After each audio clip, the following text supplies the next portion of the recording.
Señoras y señores diputados,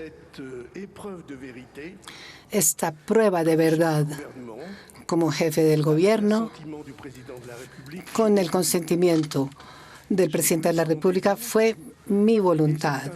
La pedí yo mismo y algunos de ustedes, los más numerosos, los más sensatos, quizás pensaron que no era una decisión juiciosa, que era un riesgo muy grande, pero yo pienso exactamente lo contrario. El riesgo más grande era precisamente no comprenderlo, dejar que las cosas continuaran sin cambiar nada, seguir haciendo la política como siempre, dejar que las cosas duren sin tomar las decisiones necesarias hasta el momento en que llegue lo irreparable y se llegue al borde del abismo. Porque el tema que nos reúne hoy no es un tema político, es un tema histórico.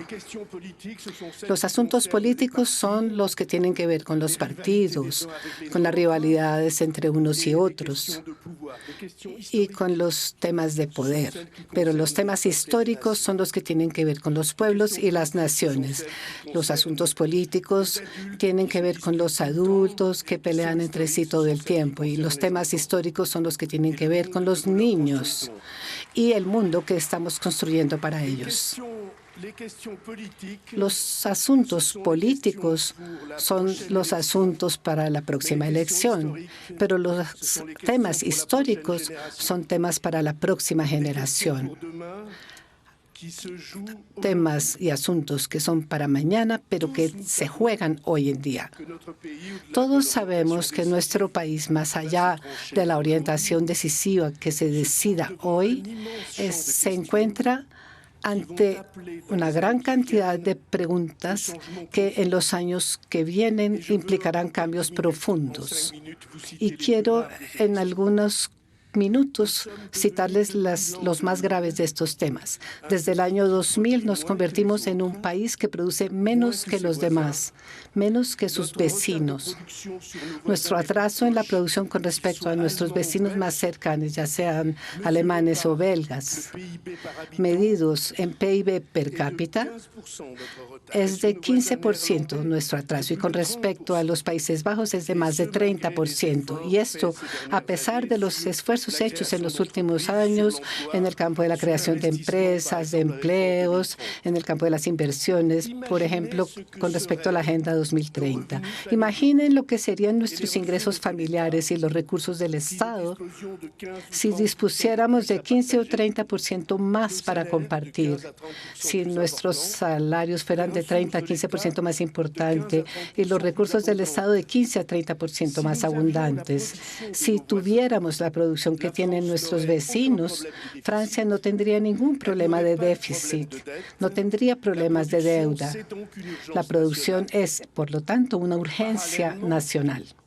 De manera paralela, pero relacionada, estamos ante un inmenso problema de educación nacional. Nuestras escuelas, nuestras universidades, que antes fueron excelentes ejemplos para todo el planeta, hoy en día están desclasados, han caído en su dominio de los temas fundamentales, la lengua escrita, la lectura, la aritmética elemental. Hay dificultades en la orientación, muy precoz, muy angustioso, muy mecánica la educación, y no garantiza la promesa republicana.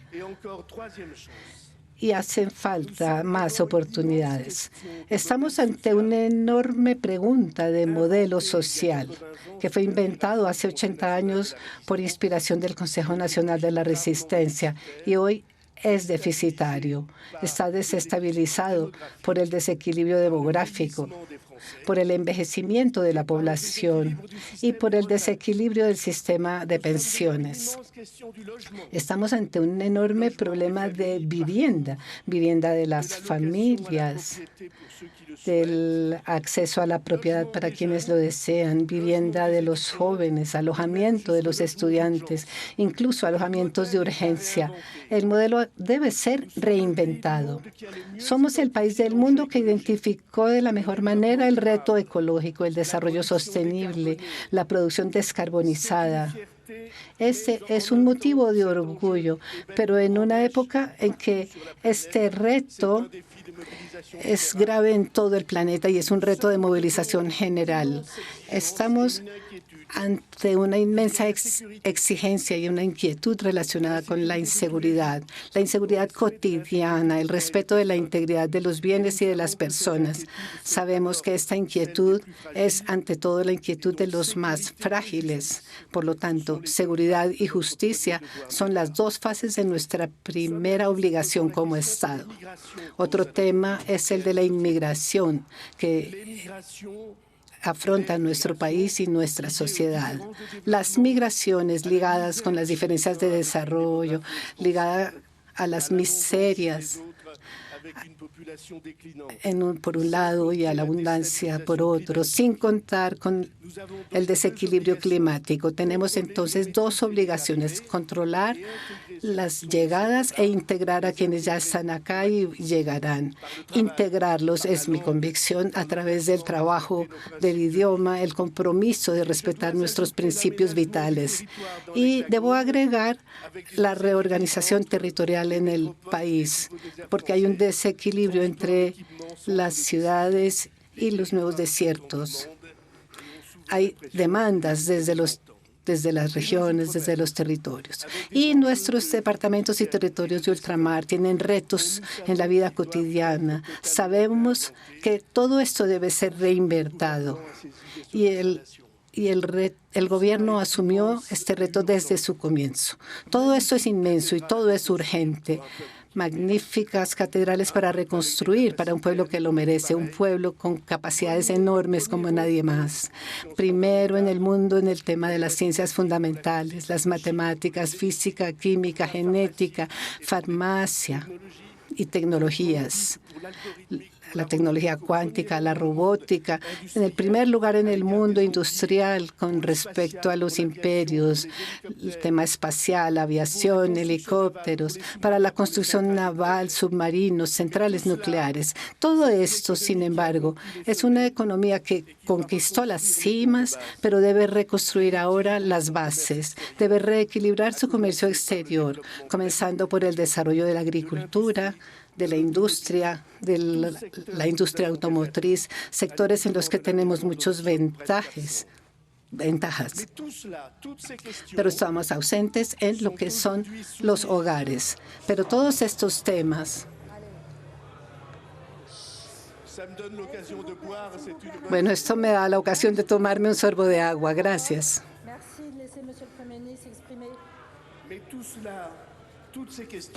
Pero todos estos temas hoy en día están sometidos a un tema y a una pregunta de la que depende todo, un tema vital, de urgencia vital, en donde está comprometido nuestro pronóstico vital, del cual depende nuestro Estado, nuestra independencia, nuestros servicios públicos, nuestro modelo social. Es el tema del manejo de nuestro gasto y nuestro endeudamiento. Nuestro apoyo, el acuerdo mínimo sin el cual no podré continuar mi trabajo, mi misión, se lo presento a la Asamblea Nacional con base en un solo punto: la constatación de la situación en que se encuentra nuestro país. Francia no ha tenido un presupuesto equilibrado en los últimos 51 años. En estos últimos 51 años, cada año los gastos aumentan, los déficits se repiten y las deudas se acumulan.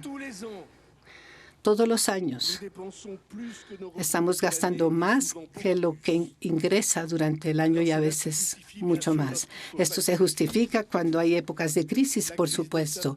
La crisis de las subprimas en la época de Nicolas Sarkozy y desde 2020 las consecuencias del COVID, la guerra en Ucrania, la crisis energética, la inflación y todo tipo de amenazas.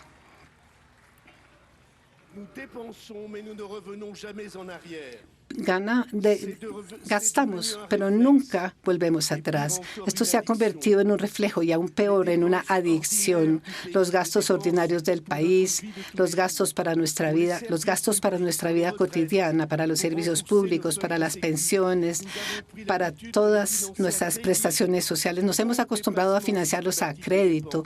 Por lo tanto, siempre gastamos más y más. Todos los años, para respaldar cada euro de gasto, hemos tenido que endeudarnos, como cuando una empresa pide al banco cuando está en déficit. Un euro de déficit es un euro más de deuda, y la suma de déficits por miles de millones todos los años nos ha llevado a una acumulación aplastante. Más de 3 billones de euros de deuda en este momento en el que estamos hablando. Esta acumulación tiene un precio, y es la punción que el servicio de la deuda representa anualmente, lo que hay que pagarle a los acreedores en intereses y la parte de capital que hay que reembolsar. Y esto tenemos que asumirlo, porque si no estamos en bancarrota. Si no hacemos algo, no podemos volver a pedir un préstamo más. Pero eso no podríamos vivir en un país como el nuestro sin pedir préstamos para pagar a los funcionarios, la seguridad social, ni para cumplir con nuestras obligaciones como prestatarios. Nuestras obligaciones de reembolso anual superan de lejos lo que nuestro país produce cada año por su crecimiento y por sus progresos con respecto a los años anteriores. Tenemos que tener las cifras exactas en la cabeza, porque estas cifras no son abstractas, dicen algo evidente que no podemos ignorar. Cada año, en nuestro ritmo anual de crecimiento y de inflación, cada año, Francia, además del año anterior, produce un monto de 50.000 millones de euros aproximadamente. En frente a esto, en promedio, en 2020, los pagos anuales eran de alrededor de 30.000 millones por año. 50, 30. En 2024 eran 60.000 millones. Este año, 67.000 millones. El año entrante, 2026, 75.000 millones. Al año siguiente, 85.000 millones. Y al final de la década, dice la Corte de Cuentas, 107.000 millones. 50.000 millones creados por el trabajo, más de 100.000 millones transferidos a nuestros acreedores. El doble. En otras palabras, todo el trabajo, la inventividad del país para progresar durante un año, todo este progreso que queremos para todos los nuestros, para nuestros niños, se le va directamente a los acreedores. Y la mayoría de nuestros acreedores, el 60%, son extranjeros. Por lo tanto, son gastos obligatorios totalmente improductivos. No hay un empleo más, no hay un servicio que se mejore, no se instala ningún equipo, ninguna maquinaria. Nuestro país trabaja, cree que se enriquece, pero todos los años se está empobreciendo un poco más. Señoras y señores diputados, esta es una hemorragia insoportable e invisible y subterránea. Y si es insoportable, pues no la debemos soportar. Ese es el sentido de la declaración del gobierno ante esta Asamblea Nacional. Como capitán del barco, informado y sabiendo que esta brecha crece más y más, digo que nuestra obligación es, ante todo,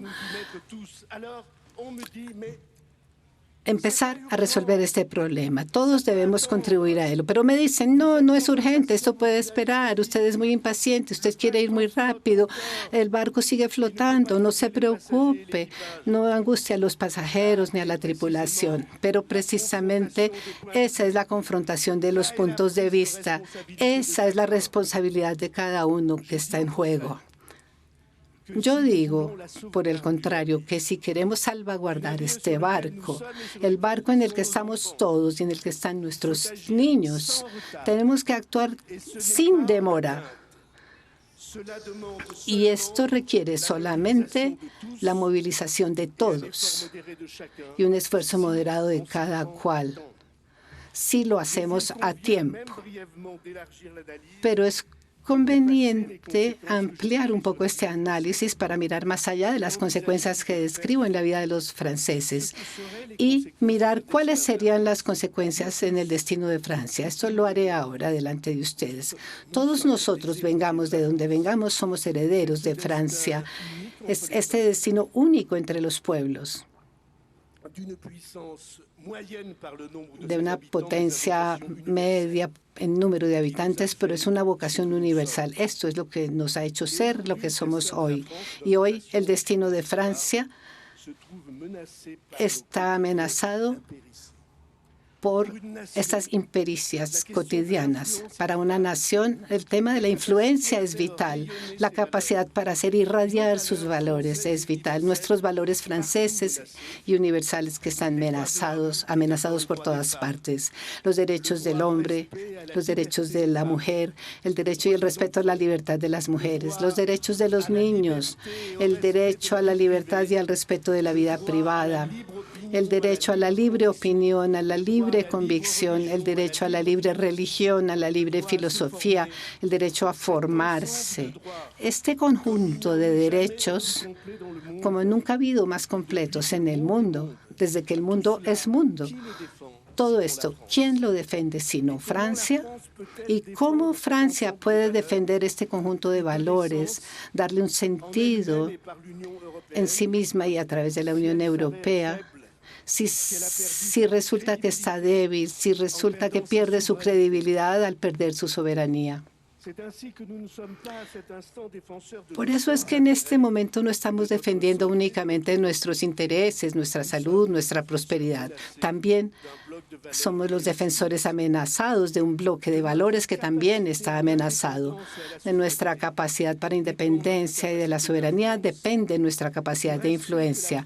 Del respeto que Francia le imponga a los demás depende el respeto que tendremos con respecto a estos valores. La sumisión a la deuda es como una sumisión forzada por la vía militar, dominados por las armas o dominados por los acreedores. Debido a una deuda que nos sumerge, en ambos casos perdemos nuestra libertad. Y en ambos casos, solo nosotros podemos emanciparnos, solo nosotros podemos reencontrar el camino de la libertad. Y esto solo requiere un esfuerzo de nosotros mismos. Por eso Francia, bajo la autoridad del presidente de la República y por el voto de los parlamentarios, ha elegido un plan de equipamiento de sus ejércitos, sus hombres y sus equipos, la Ley de Programación Militar. Esta ley, como ustedes lo saben, es necesaria. Es necesario no solamente respetarla, sino alimentarla por inversiones adicionales decididas según los diferentes peligros a los que está expuesto nuestro país y nuestro continente. Estas inversiones complementarias y necesarias representan más 3.000 millones suplementarios en el presupuesto de este año. Por eso, de la misma manera, el gobierno le propone al país un plan hacia el desendeudamiento para que Francia en pocos años escape a esa inexorable cascada de deuda en la que se sumerge. En 4 años, no quiere decir que ya no tengamos deudas en 4 años, sino que nuestra deuda dejará de aumentar. Y este es el plan: alcanzar en 2029 el umbral de 3% del déficit público anual, umbral a partir del cual la deuda ya dejará de aumentar. Y si la deuda deja de aumentar, entonces el trabajo de los franceses, su inventividad, su creatividad, su confianza, todo esto se recuperará y el país surgirá nuevamente. Todo nos invita a ello. Las tecnologías de un mundo que va de revolución en revolución, la inteligencia artificial, nuestra creatividad intelectual, cultural, artística, nuestra investigación. Si sabemos liberarnos de estas cadenas que nos atan, en ese caso, todas las posibilidades se abrirán nuevamente a los franceses de hoy y a las próximas generaciones. Todo está listo, todo está en germen. Solo falta la determinación de quienes quieren salir de esta situación. Esto obliga a realizar esfuerzos moderados, esfuerzos que un país debe considerar soportables, gastar un poco menos de lo que se esperaba o de lo que estaba programado, frenar el gasto, distribuirlos en el tiempo, pero afirmar ante nuestros conciudadanos y ante el mundo que si no se va a abandonar a nadie, será sobre todo los jóvenes quienes deben ser objeto de nuestra principal preocupación y acción. Me sorprendieron los mensajes que recibí cuando hablé de los más jóvenes y el peso que agobia a sus generaciones. Los más jóvenes son quienes cargarán durante unos 20 o 30 años o incluso más el peso de los miles de millones de deuda que hemos adquirido y que serán ellos quienes deban pagar y soportar. Ellos no fueron formados para equipar al país como hubiera sido necesario para decidir sobre su futuro. Estos miles de millones de deudas se consagraron a sufragar los gastos actuales. Desde hace décadas, a este respecto, quebramos el contrato de confianza entre generaciones, que es la base del contrato social. Me sorprendió ver cómo los jóvenes se sienten sacrificados. Sienten que son una generación sacrificada. Dicen, ya no tendremos pensión.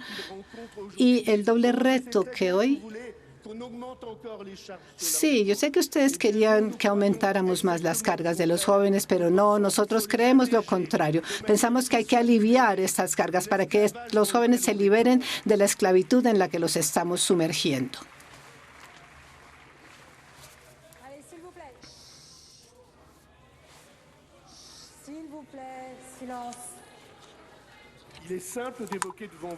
Es simple evocar ante ustedes el doble reto que enfrentan estos jóvenes y a veces el doble fracaso cuando buscan trabajo y buscan alojamiento en algunas ciudades y en algunas regiones, sin contar el alojamiento de los estudiantes. Generaciones que no ven un futuro común. Esta situación para nosotros es insoportable desde el punto de vista democrático, desde el punto de vista cívico y también desde el punto de vista moral. La toma de conciencia también se refiere a esto, a que los que tienen más edad unan sus esfuerzos para aliviar la deuda que pesa sobre los más jóvenes y que pesará sobre ellos. No les digan que todo estará bien si ustedes ignoran este peso de la deuda sobre ellos. Si ustedes gritan, yo aprovecho para tomar agua. Eso está bien.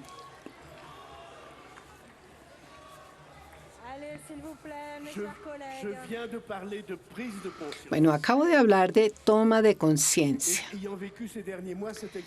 Como viví estos últimos meses este ejercicio inédito de transparencia entre los ciudadanos, pude constatar la potencia de las fuerzas que quieren que sigamos siendo ciegos, que ignoremos todo. Pero hace algunas semanas, desde que comenzamos este trabajo de divulgación, la primera frase se convirtió en no neguemos la situación.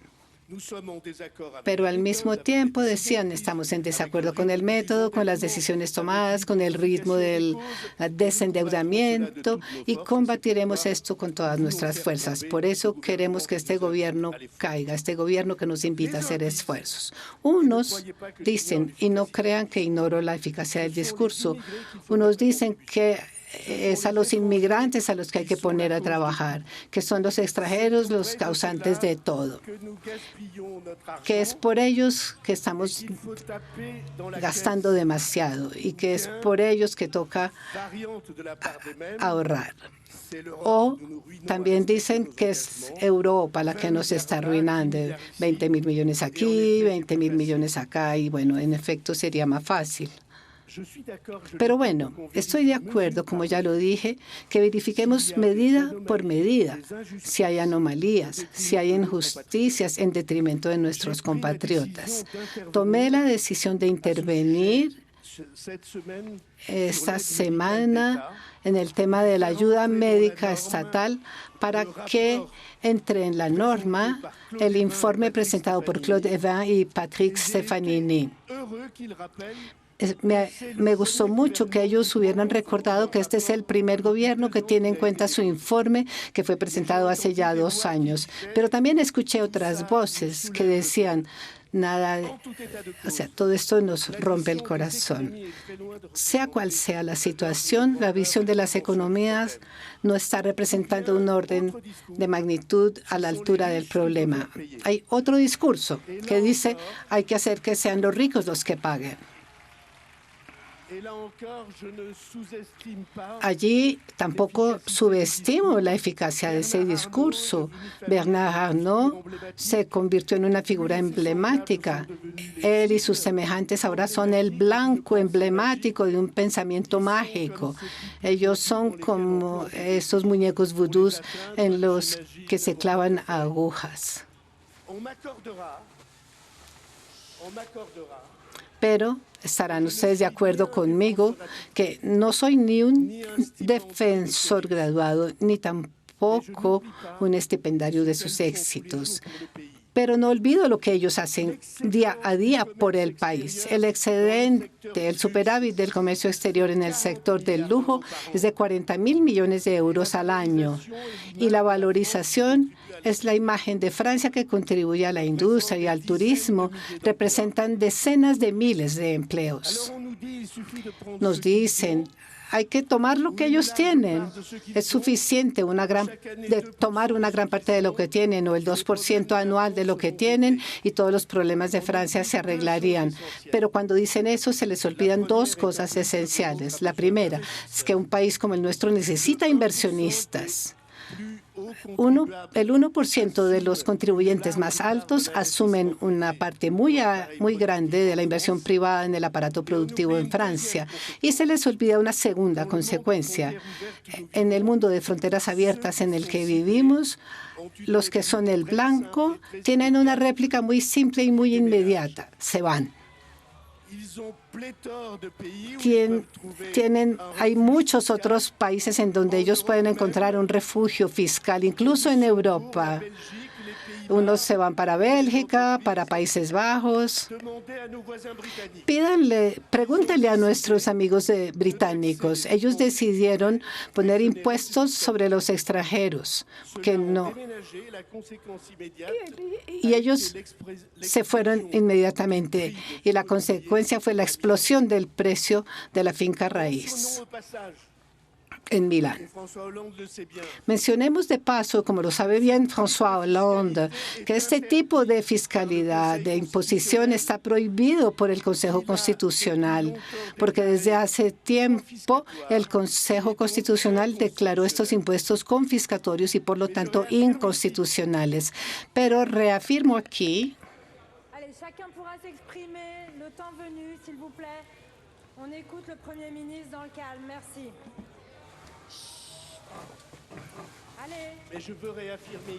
Pero quiero reafirmar aquí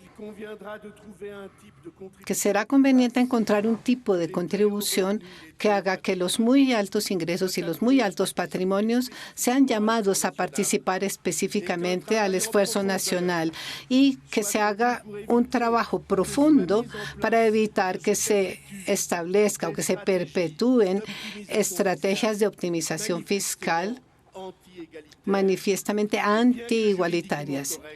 Aunque sean jurídicamente correctas, podrían ser moralmente discutibles. Desde mediados de julio propuse que las comisiones parlamentarias sean invitadas a participar en este trabajo de desarrollo de esta fiscalidad solidaria. Las soluciones fáciles, las que se les ofrecen en discursos a los franceses nunca son suficientes. Anotemos de paso que entre quienes afirman que vamos a instituir 20 o 30 mil millones de impuestos nuevos y los que dicen que no hay que poner más impuestos, entre los que dicen vamos a tomar los recursos que se han gastado para los extranjeros y por otro lado los que declaran que se opondrán día y noche y hasta el final a esto, la conjunción de fuerzas que anuncian que quieren sumar todos sus votos para que el gobierno caiga, esto sería un caos para Francia. Y discúlpenme que lo recuerde en este momento. El problema, la amenaza, el riesgo para Francia seguirá igual y completo. Porque, señoras y señores diputados, ustedes tienen el poder de hacer tumbar al gobierno, pero no tienen el poder de borrar la realidad. La realidad seguirá siendo inexorable, los gastos seguirán aumentando aún más y el peso de la deuda, que ya es insoportable, será cada vez más pesado y cada vez más costoso. Por lo tanto, hay un solo camino para que nuestro país salga de esta situación hoy, así como en los años 50, cuando el general de Gaulle y un poco antes el señor Pierre Mendès France, cuando ellos dos afirmaban en el mismo sentido. Uno, que un país que no es capaz de equilibrar sus finanzas públicas es un país que se abandona. Y el otro decía, me niego a que el equilibrio de las finanzas públicas se haga a través del crecimiento crónico de la deuda. Precisamente esa es la pregunta que formulo hoy. Señoras y señores diputados, en este proceso inédito que pone a todos los parlamentarios frente a su propia responsabilidad personal, humana, todos los que ven que hay algo que no está bien, aun si es más cómodo ignorar esta evidencia. En este proceso hay una cierta idea de la democracia y del gobierno de un pueblo. Decidí dirigirme a ustedes como si el destino no estuviera escrito, como si la respuesta de la Asamblea Nacional a la asunción de la responsabilidad no hubiera sido anunciada públicamente. Me dirijo a ustedes tomando al pie de la letra nuestros principios enunciados en el artículo 27 de la Constitución. El derecho de voto de los miembros del Parlamento es personal, lo que quiere decir, en principio, que las palabras de orden no tienen lugar aquí. Lo que tiene lugar aquí es la conciencia personal de cada uno de los diputados de la nación.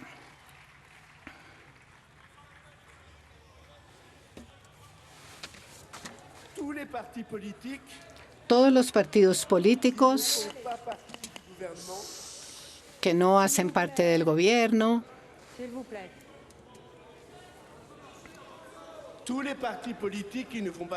todos los partidos políticos que no hacen parte del gobierno anunciaron su decisión de tumbar este gobierno.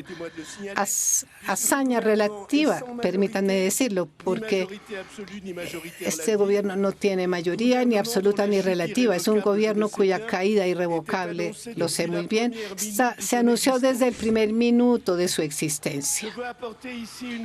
Quiero hacer aquí una precisión. Tengo una idea muy fina de los movimientos políticos. Cuando yo tenía apenas 20 años, participé en el movimiento en el que estoy hoy todavía. Nunca he cambiado. Lo he defendido desde que apenas en él creíamos un puñado de personas. Lo he defendido contra todo. Y estoy orgulloso de la generación de responsables que me rodean hoy. Y estoy seguro de que en muchos de estos escaños el mismo sentimiento de íntima fidelidad y orgullo con respecto al partido al que ustedes pertenecen es compartido. Pero los partidos políticos también tienen un defecto fundamental, y es que, como lo decía el general de Gaulle es que su lógica siempre los conduce a la división. Es una maldición a veces lo que estamos viendo en este momento. Nuestro país tiene la necesidad de lucidez más urgente que nunca, necesidad de unidad más que nunca, pero lo que está amenazando con ganar es la división, y esto amenaza su unidad y su reputación. Las fuerzas políticas que anuncian que van a tumbar este gobierno son las fuerzas políticas que más se oponen entre sí, las que se designan como enemigas, las que son incompatibles en ideas y que intercambian de un lado a otro de este hemiciclo injurias y acusaciones. Lo que estas fuerzas políticas preparan, si su lógica de división es la que gana, bueno, ya utilicé el término, es el caos, un desorden total, en donde cada cual grita en su rincón y nada bueno puede salir de esto. El gobierno, a través de mí, compromete su responsabilidad ante ustedes. Esto significa, señoras y señores diputados, el problema que estamos planteando ante ustedes como representantes de la nación nos parece tan grave e implica tan profundamente a cada uno de nuestros conciudadanos que requiere el apoyo de todos ustedes. Sin un apoyo mínimo por parte de los franceses aquí representados por sus diputados, la acción exigente y valerosa que implica esta situación no tiene ninguna posibilidad de imponerse. Y si no existe este apoyo mínimo, esta comprensión mínima, esta comprensión mínima entre todas las partes, en ese caso, entonces, la acción del gobierno estará destinada a fracasar y estaría vaciada de sentido.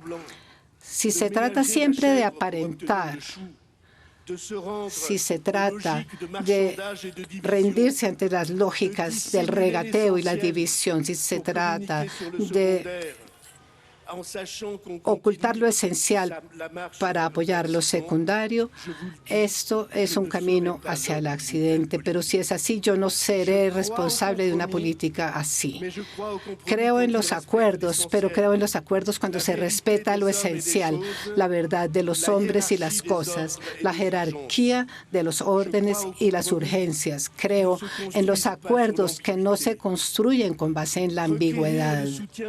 Pedir el apoyo del país cuando hay que actuar, para mí, es el primer artículo del contrato democrático. En campos tan sensibles, nunca he creído en las pruebas de fuerza. Creo en la convicción compartida y creo que es conveniente verificar este acuerdo de fondo ante los franceses y sus representantes cada vez que es necesario. Estoy convencido de que en el punto en el que hemos llegado, solo nos quedan dos caminos.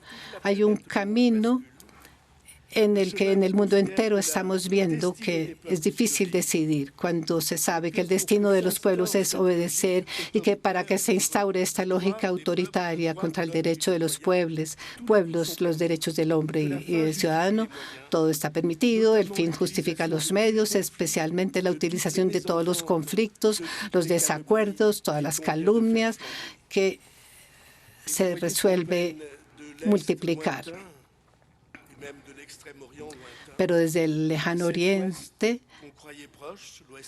y este occidente que creíamos cercano, el occidente americano, esta concepción de la política del bulldozer, la ley del más fuerte, la relación de fuerzas brutal, parece imponerse bajo los aplausos de unos y la tristeza de otros.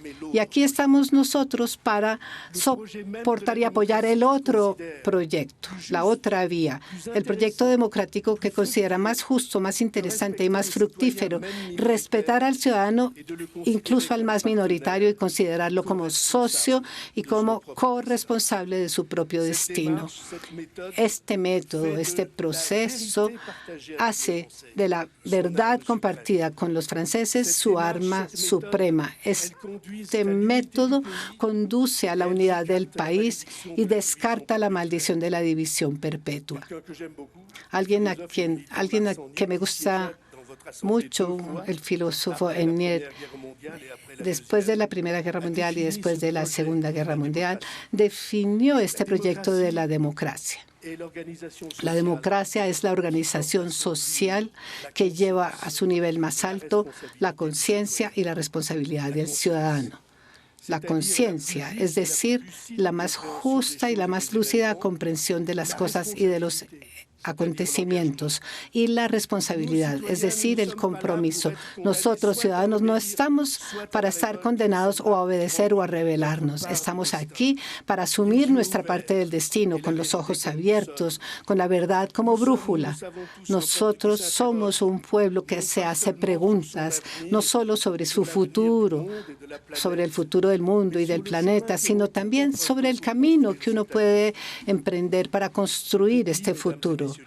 Lo que dice el momento que estamos viviendo, señores y señoras diputados, es que hay un camino, y es el único para Francia, el camino de la verdad compartida y del valor que elegimos todos juntos. Muchas gracias.